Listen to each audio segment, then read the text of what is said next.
تاریخ اسلام میں ایسی ہستیاں بھی گزری ہیں جنہوں نے اپنے حسن کردار کی بدولت دلوں پر حکمرانی کی اور ان کی سطوت آج بھی دلوں پر قائم ہے۔ انہی میں ایک ہستی حضرت سیدنا امام حسن مجتبی کی پڑپوتی اور حضرت سیدنا حسن بن زید کی صاحبزادی اور شہزادی حضرت سیدہ نفیسہ رضی اللہ تعالی عنہا بھی ہیں۔ حضرت سیدہ نفیسہ کی جلالت شان کے لیے ایک یہ پہلو ہی کافی ہے کہ آپ سے حضرت امام شافعی اور حضرت ذو النون مصری رحمہم اللہ تعالی فیض لینے کے لیے باقاعدہ پڑھنے حاضر ہوا کرتے تھے، بلکہ امام شافعی رحمہ اللہ جب بیمار ہو جاتے تو اپنا ایک نمائندہ سیدہ نفیسہ کی بارگاہ میں دعا کروانے بھیجتے۔ دعا کروا کر قبل اس کے کہ نمائندہ پلٹتا، امام شافعی صحیح سالم تندرست ہو جایا کرتے تھے۔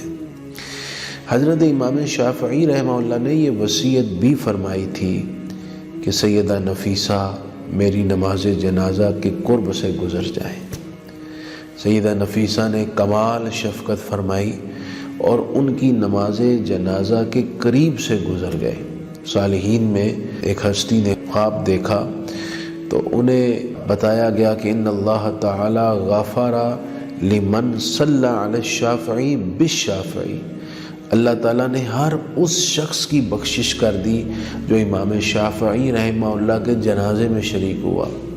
وغفر للشافعی بصلاۃ السیدہ نفیسہ علیہ، اور امام شافعی کی بخشش اس لیے کر دی گئی کہ ان کے جنازے کے قریب سے امام حسن مجتبی علیہ السلام کی پڑپوتی حضرت سیدہ نفیسہ کا گزر ہوا ہے۔ سیدہ نفیسہ حضرت سیدنا ابراہیم خلیل اللہ علیہ السلام کے مزار پر انوار پر آئیں اور دیر تک سورہ ابراہیم کی تلاوت کرتی رہیں۔ پھر انہوں نے اس خواہش کا اظہار کیا کہ اے ابراہیم خلیل اللہ، بنفس نفیس آپ سے ملنا چاہتی ہوں۔ ابھی اتنا کہا ہی تھا کہ حضرت ابراہیم خلیل اللہ علیہ السلام اپنی قبر انور سے بنفس نفیس باہر تشریف لے آئے اور سیدہ نفیسہ سے ملاقات فرمائی۔ سیدہ نفیسہ نے کہا کہ آپ دعا فرمائیں کہ اللہ مجھے اپنا قرب ہمیشہ عطا کیے رکھے اور مجھ سے ہمیشہ راضی رہے۔ حضرت سیدنا ابراہیم خلیل اللہ علیہ السلام نے دعا بھی فرمائی اور فرمایا کہ ایک تلقین کروں گا کہ آپ سورہ مزمل کثرت سے پڑھا کریں، اور یہی تلقین میں آپ سے بھی کر رہا ہوں، سورہ مزمل کو کثرت سے پڑھا کریں۔ یہ دوریوں کو ختم کرتی ہے اور قرب الہی کے لیے مجرب ہے۔ سیدہ نفیسہ کی زبان مبارک ہمیشہ تلاوت قرآن سے تر رہا کرتی تھی، اور جب آپ کے وصال کا وقت آیا تو آپ کے لبوں پر قرآن کی تلاوت تھی، اور وہ آخری آیت جس کی تلاوت کے دوران آپ کی روح پاک پرواز کر گئی وہ یہ تھی، لہم دار السلام عند ربہم وہو ولیہم۔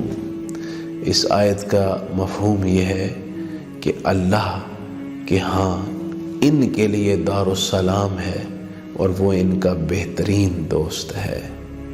سیدہ نفیسہ جیسی خواتین ہی ہماری بچیوں کے لیے آئیڈیل ہو سکتی ہیں اور آئیڈیل ہیں، اور انہیں ہی آئیڈیل بنانا چاہیے۔ کاش کہ میری بہنیں بیٹیاں سمجھ جائیں کہ ان کی عزت اور کامیابی سیدہ نفیسہ جیسی پاک باز خواتین کو آئیڈیل بنانے میں ہی ہے۔